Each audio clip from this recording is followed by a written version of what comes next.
So,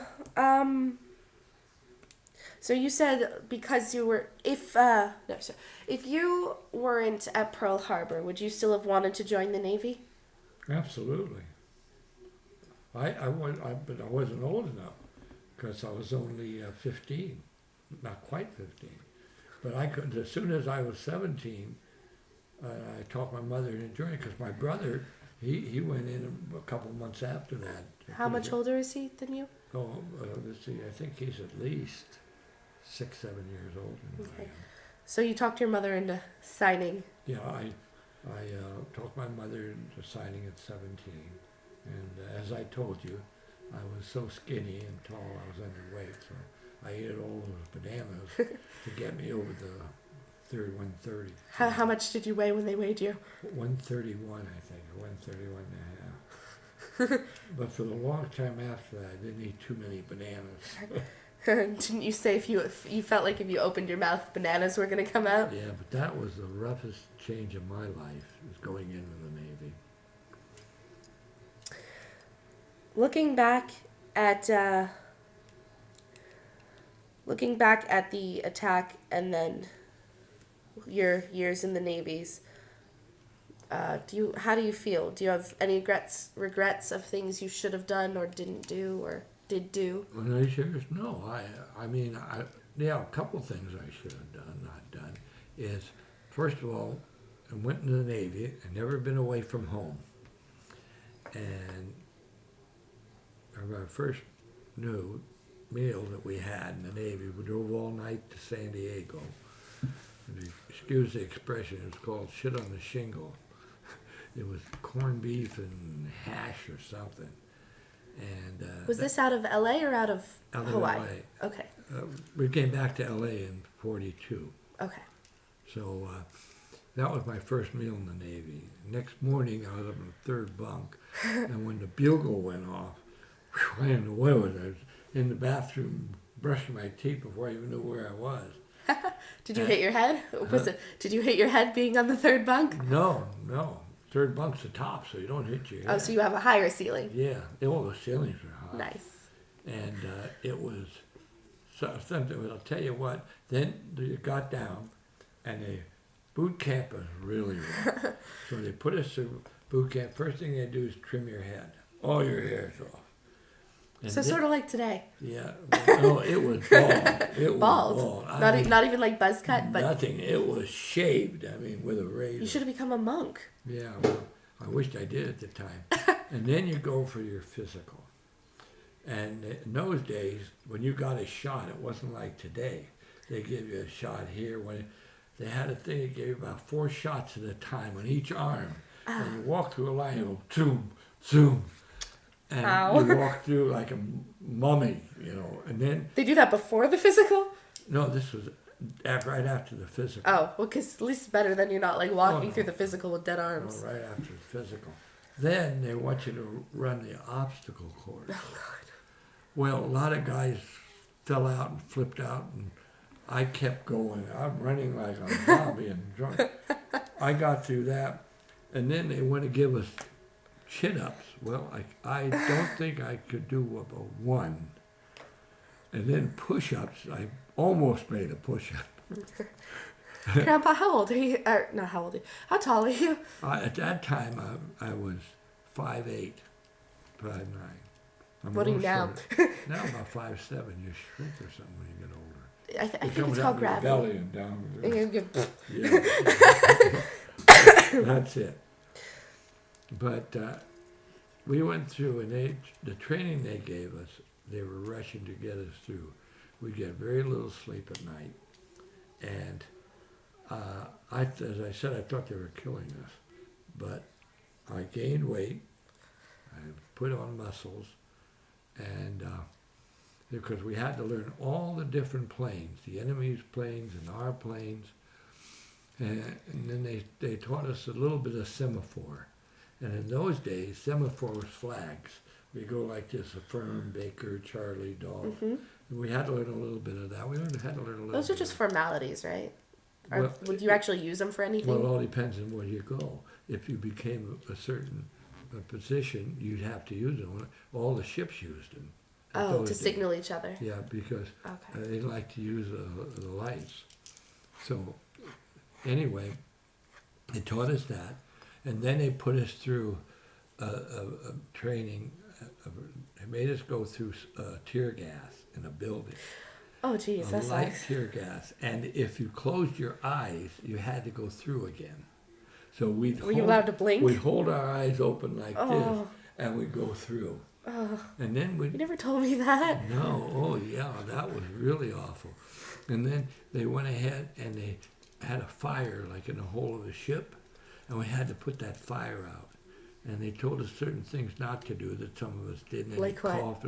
Well, try not to inhale too heavy, Okay. and try to keep your mouth shut. Just breathe through your nose, and go through and try to get the fire. Well, we did, but boy, some of us come out. It was really rough. Then they had something because I was training for Marines because I had to go. I was supposed to go on an LSNs. A what? Landing crafts. I was training Okay. for that. As I told them out there, I was training for the landing crafts. So I had to learn what a landing was like. Where were you training to land? Well, in case we went overseas, Okay. they say like we went to any of the where they had to land on the beach. Okay. I was going to drive the boat that went in, but in Uh-huh. case our boat got sunk or something, I had to be trained to go with the rest of them. So the first thing they do, they gave us all the instructions, and they said, we gotta come in and we hit the beach, and you gotta have your gun and ready to run, okay? Well, I wanted to be the last one. I ended the first one, and I was so happy. The first on is the last off, right? Yeah, the last off, and I was so happy when that happened, because the last people on, well, when they hit the beach, don't forget we're all boots. We know what we're doing. You're supposed to be ready to run off. A lot of the guys fell, and people fell on top of them. It was like a big attack of guys.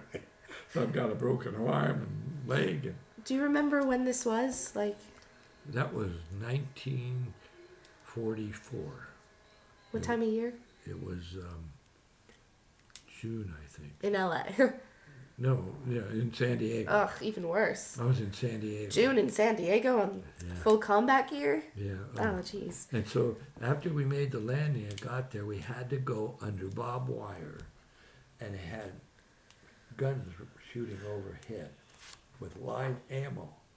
And they tell you, keep your butt hanging as close to the ground as you can, and come through with your rifle and pull you through the barbed wire. And then you get to the other end, you're supposed to throw hand grenades like you're throwing them in a tank or something.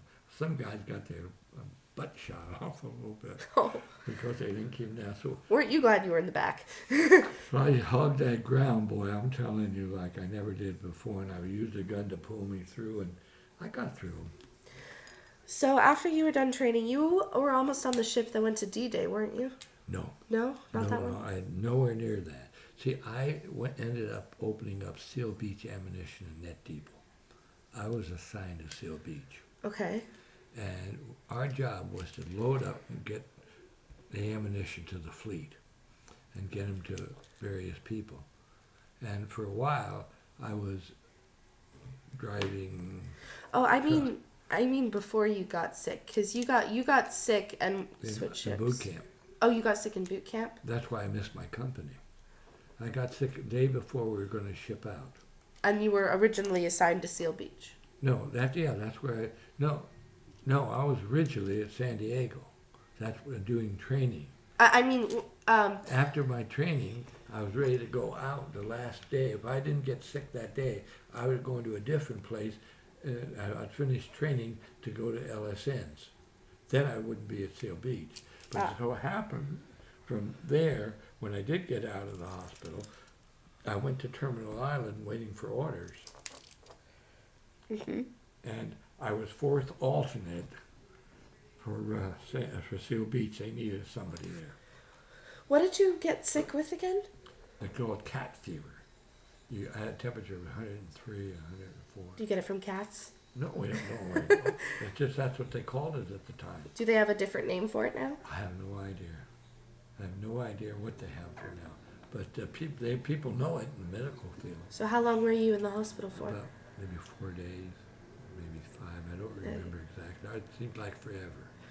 But And then, I went to Terminal Island from there. where's Terminal Island? In L.A. Okay. And The where's Treasure Seal? Island's over here. Ah, Terminal yeah. Island's out there. And then where's Seal Beach? Seal Beach is like Long Beach. Okay. And it's a sort of maybe 35, 45 miles from there. So on your ammunition ship, where did you ever end up going? To see. You don't know where, just to see? Where did you ever land? Just back in LA? Back in Seal Beach. And how long were you on the ship for? Maybe a couple weeks. At the 3 longest? weeks. Yeah, And maybe then, most, I think, is a month. and then how long did you serve for? I was in the Navy for a little better than 2 years. I was in what they call the V6, duration in 6 months. That's what they're signed up for. 6 months after training? They can, no, duration of the war Uh-huh. in 6 months. Oh, and 6 months after. The maximum is 6 months Maximum 6 months total or after the war after stuff? the war stopped. So you joined what year? 1944, And you got out 46. 46. Did you like being in the Navy? After boot camp? Yes, I sort of liked it. Well, after a while, when it became a man and built up, and I liked it. It was all. In fact, they have what they call Operation Crossroads, Mm-hmm. and they took ships out to test the bomb on the atomic bomb on the ships, but on a lighter thing Uh-huh. for bombing. So it asked for volunteers to go. To take the atomic bomb to the... No, take the ships out there because they'd leave them and blow them up, Uh-huh. and come back on the other ship. Did you do that? No, because I was going to, but they wanted me to sign up for another 2 years, and no way I was going to sign up for another 2 years. Did you ever get really badly seasick? Yes, but not from the water. I got seasick from explosive D. Oh. In the ammunition, we used to change the base fuse detonators sometimes on some of the ammunition we took off, Uh-huh. and we'd take them off and put fresh ammo. And we changed the base fuse, and it had a yellow called ammunition explosive D on it. And get in here and taste it so hell.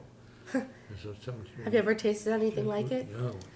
Sometimes we got so sick we went on the top deck and threw up, but that's about the only time.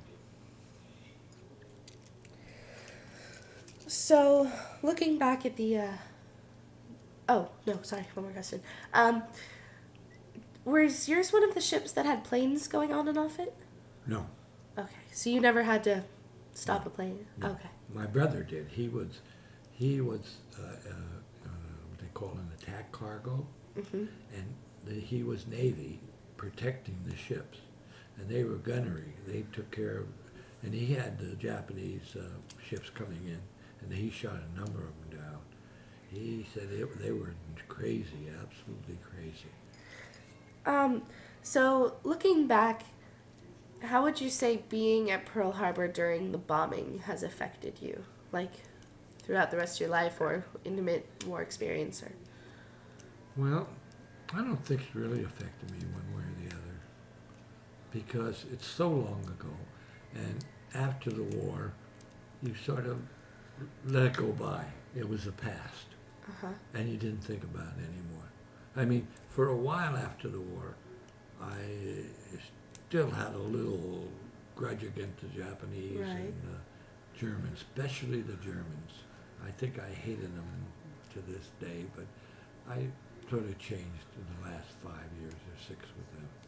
Good, because we had German nannies. Yeah, yeah, no, I've changed, but maybe even the last 15 years. So you still have, so do you still have intense feeling against neo-Nazis or Nazis or Well, the Nazi, anybody that's, practices Nazism? yeah, they're just awful. That was, see, because they picked on, the Japanese, as I said up there, picked on everybody. Right. I mean, they were soldiers at war. That was it. We did a lot of things too. We had the Green Berets, but they were pretty nasty. They were nasty, but they were nasty to everyone. Yeah. Whereas The enemy, period. Whereas Hitler just picked on Jews and not the Jews, gypsies the Catholics too. They picked on the Jews and the Catholics. and the gypsies and Yeah, they the were just- homosexuals. And but outside of that, I'd say the last 15 years, I changed my thing about the Germans. If you were to see a picture of Hitler, would you get really, really mad? No, but I'd like to blow his head off. Okay then.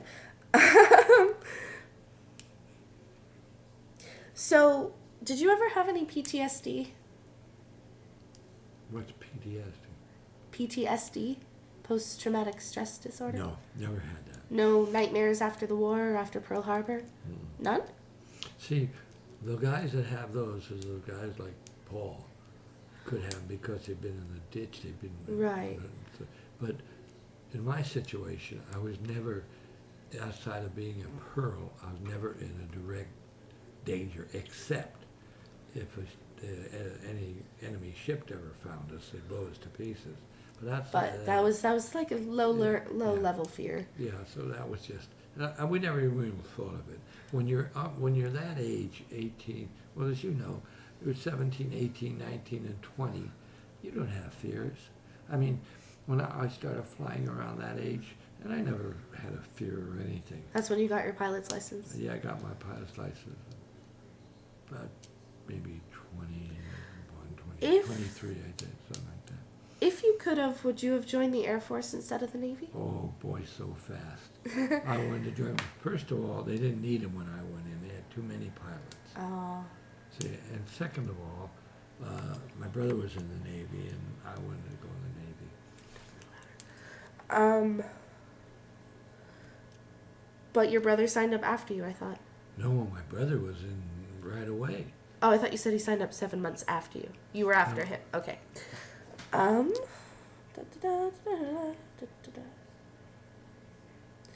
So the war or Pearl Harbor hasn't really affected the rest of your life? No, I still have a lot of memories about it, and I remember how scared I was at the time. But not It since. didn't affect my life any. During the blackouts, were you scared of getting bombed? No, we weren't. We were. I should say we were scared of what was happening, not of getting bombed. 'Cause But not directly. They were going for military facilities, even though they come down and scraped the cars and stuff. What was your closest... Oh, whoa, they were that low? They scraped cars and houses? Mainly cars and movements of things. I don't think they scraped any houses that I know of. What was the closest military facility to you? Diamond Head, How close was that?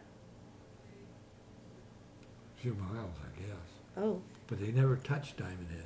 That's why we were so surprised. that's weird. It was a fortress. It had big guns in it that were supposed to protect our coast.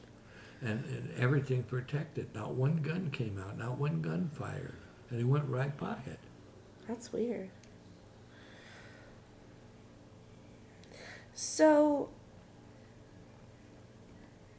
between Pearl Harbor and when you joined the Navy, what was life like? What happened?